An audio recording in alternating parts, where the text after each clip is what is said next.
Hi, I am so glad you joined me again. And today we're going to be talking about finding grace in life's storms.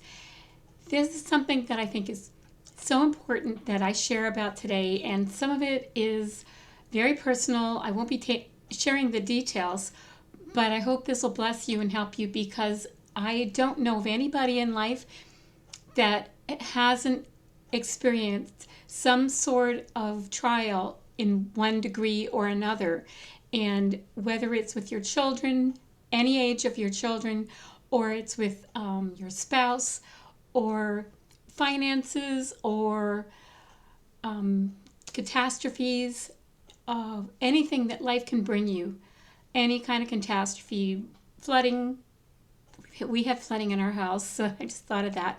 But major flooding with rivers or different things like that, or fire, or just can't think of all the different things, ways that life can affect us in some way or another. So that I'm not talking about something specific that could have happened to you or through my life or something.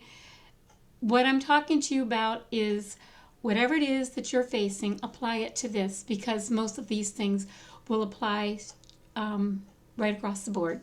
So when we have life storms, the point is that we focus on Jesus, and as we focus on our family and our home, and find a way that God can help us through the situation. And when life is chaotic, things hurt, that I hope these tips will help and inspire you to have a grace-filled life. And so how do we weather life's storms? Life's challenges often feel like fierce storms. That's why I called it storms of life. And they catch us off guard, and they test the anchors of our soul and our faith and the bonds we have with our family, and the peace within our homes can be totally shattered.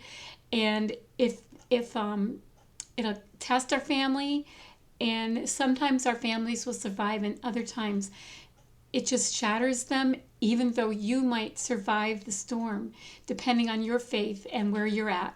So that I'm not giving you a pat answer, because for one family, their testimony might be that the Lord brought them through it. And for another family, like with mine, the Lord brought us through it. The Lord brought my husband and I through it, but not everybody survived to the same level or to the things that are important to me, which is having your faith in Jesus through it all. And so that's what happened in our family. Our family, we faced trials and challenges that made our foundation shaky. Our faith was in Jesus, and it shook the very foundations of our home. And yet, during these moments of desperate challenges, my husband and I had the opportunity to grow stronger as we faced our struggles together, and we came out of it instead of what Satan would have liked to have done, and that would be to destroy our marriage, the foundation for our family. It didn't happen. It actually made it stronger in time, and during the last 10 years, we've had a chance for that to solidify. We relied on the Lord, and without Him, we would never have made it through those years, those very, very hard years.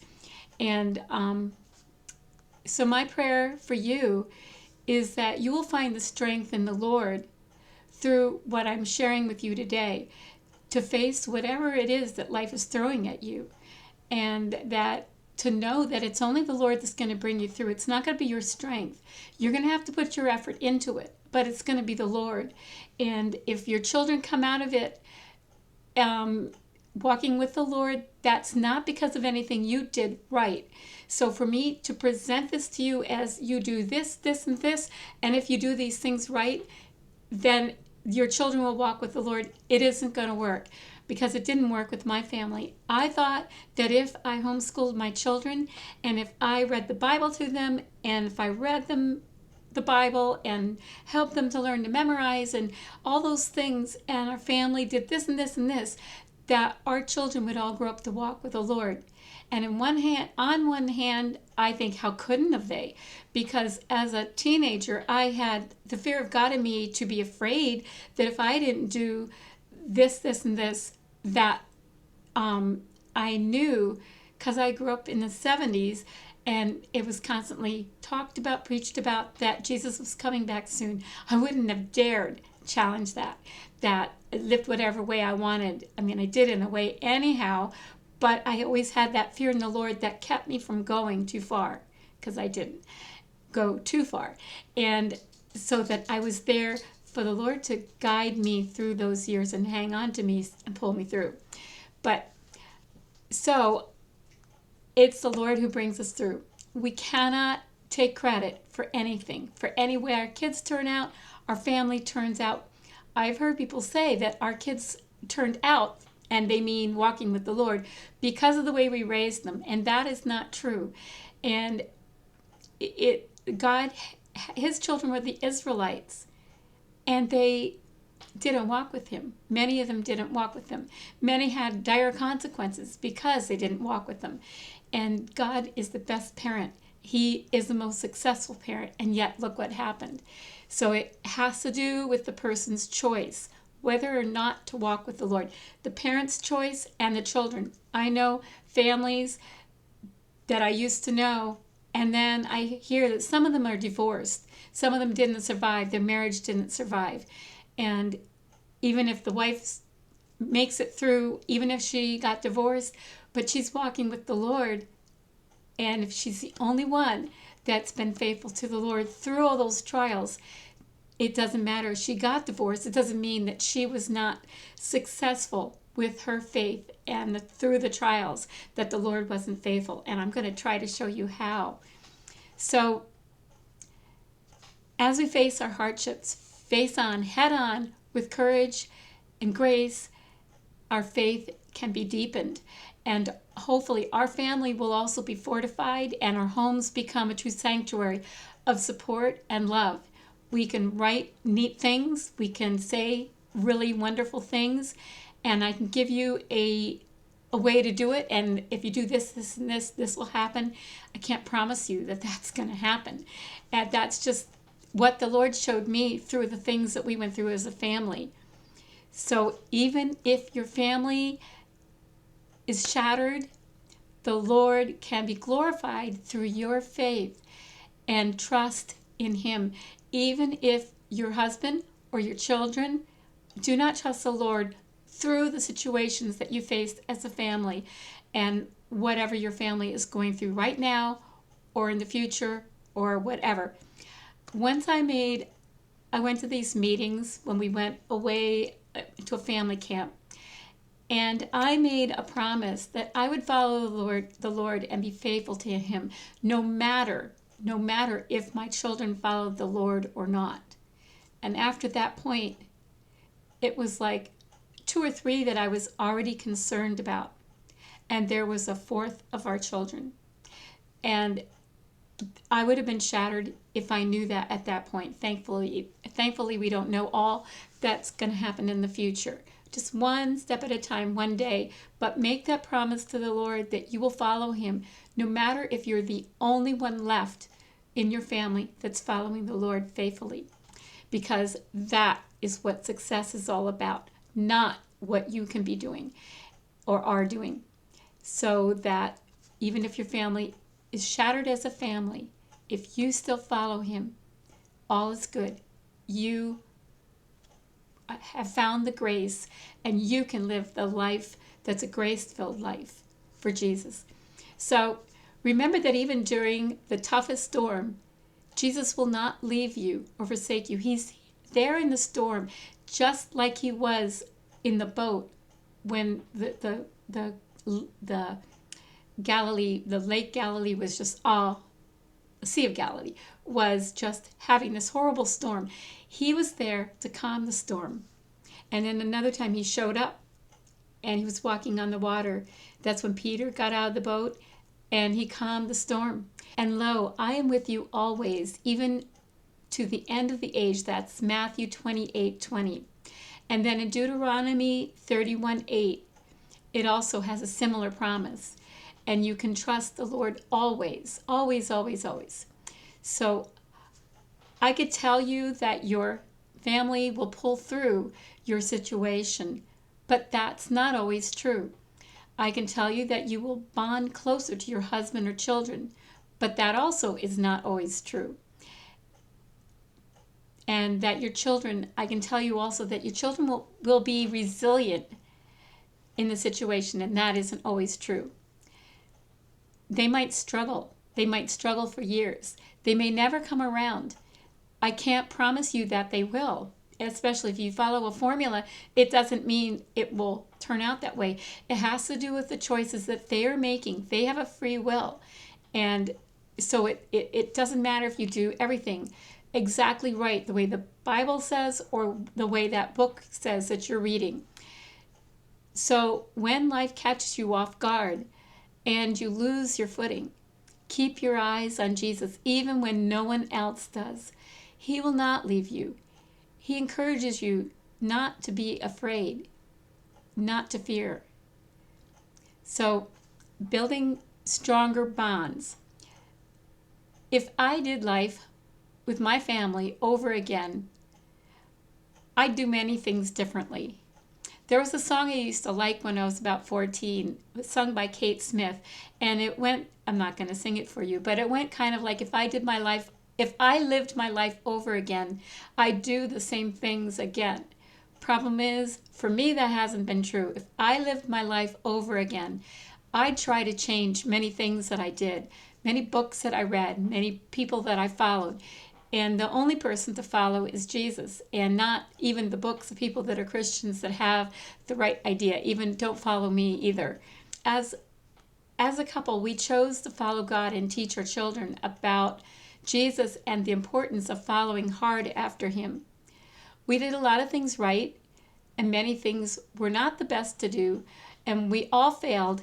We all fail and that keeps us humble, knowing that we fall short of the glory of God. If anything turns out right in raising a family, it's not because of me, but only because of God.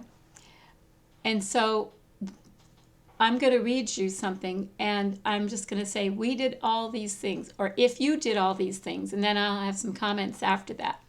Strong families are built on trust, communication, and shared experiences that bring us closer together.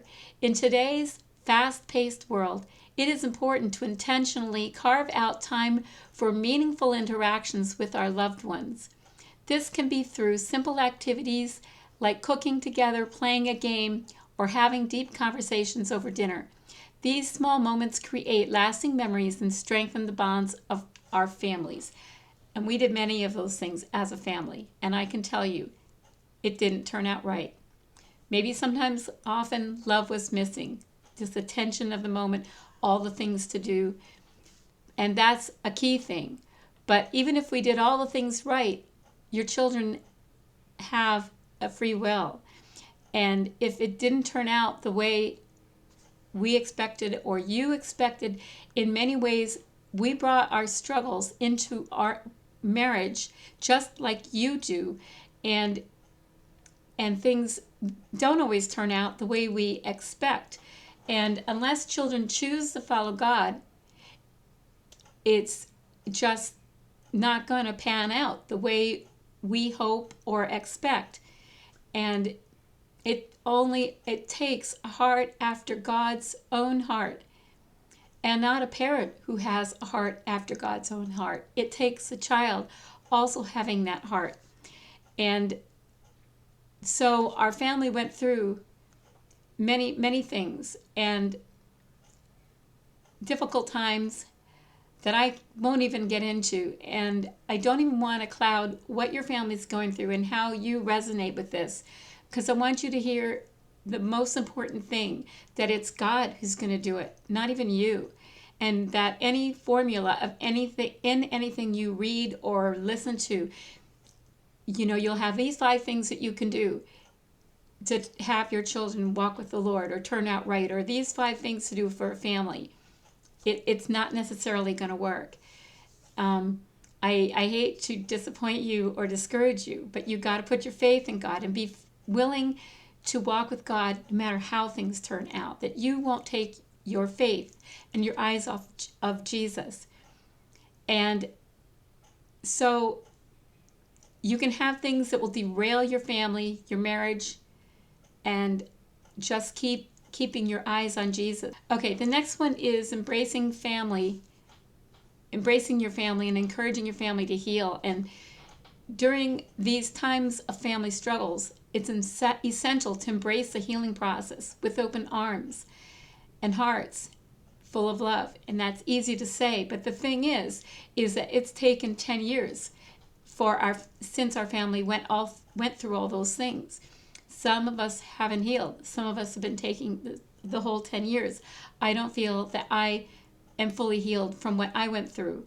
And a lot of times what happens is that when children struggle, especially I think in our society, or maybe it's through all times, they blame the parents for what they struggled with.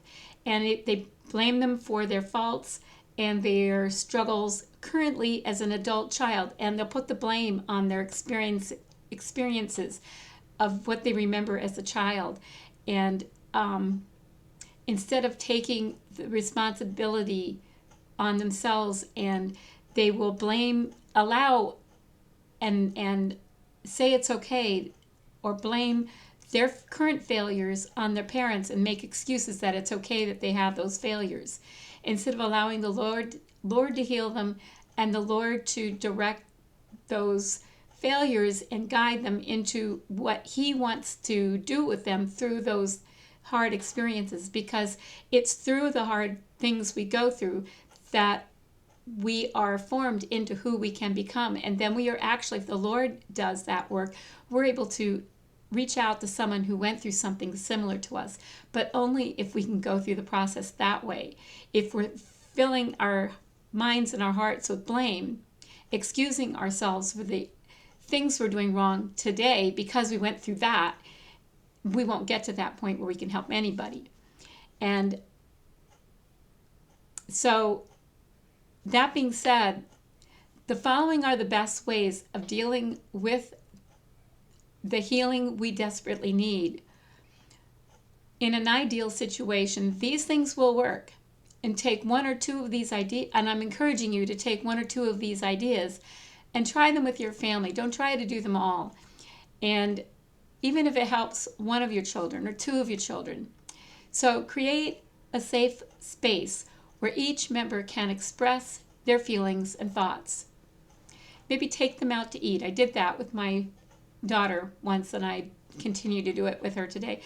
And give them a place where they can open up to you and do things like that will rebuild your family foundation, and do things that are kind for them. Reach out to them and have regular family meetings. All these things are wonderful things. They don't always work because you've got different personalities and different feelings, but you can try them, because the good thing is that even if it doesn't all pan out the way you hoped or expected, if you can look back and know that you did your best and that you gave it to the Lord to help you do your best, that the results are up to Him. And be generous with forgiveness. Don't you be the one as a parent to hold grudges or such things against your children. And so that even if, like, one of my children recently hurt me very badly because I couldn't do what he needed me to do at that point when, like 10 years ago. And I couldn't have. There was just no way. I couldn't explain that to him. He wouldn't understand that at this point. But I can move forward, and I can do my best to reach out to him. And in time, maybe he'll understand, maybe not. And nurture your home to be a sanctuary where love resides. And even like when your home isn't that, because one child may be disruptive in an extreme way, and so that it's impossible. Just do your best. Do your best for that child, and just do your best for the others. And just pray and constantly ask the Lord to help you. And don't forget that sharing your experiences and lessons along the line will hopefully help. I read the Bible to my kids. I cried as I read the Bible. And And somehow the Lord can bring that back to each of those children and remind them and have a picture of me in their mind of what I did. And he can do it because I can't, and doing that doesn't necessarily do it. And just acknowledge that you went through a hard time and allow the Lord to work in your heart about it. Journal about it, even if it's like me where it's after the fact. As memories come back, write it down and journal and work through it. Writing it down often helps, even if you tear it up afterwards and throw it away. And then you can show it to the Lord and ask him to help you in that situation with your thoughts, so that you bring those thoughts into captivity. And even when life doesn't turn out the way we expect, God is always with us, and we can trust him. And we can do our best to build the bonds in our family, whether we're raising our children at the current time or it's after the fact.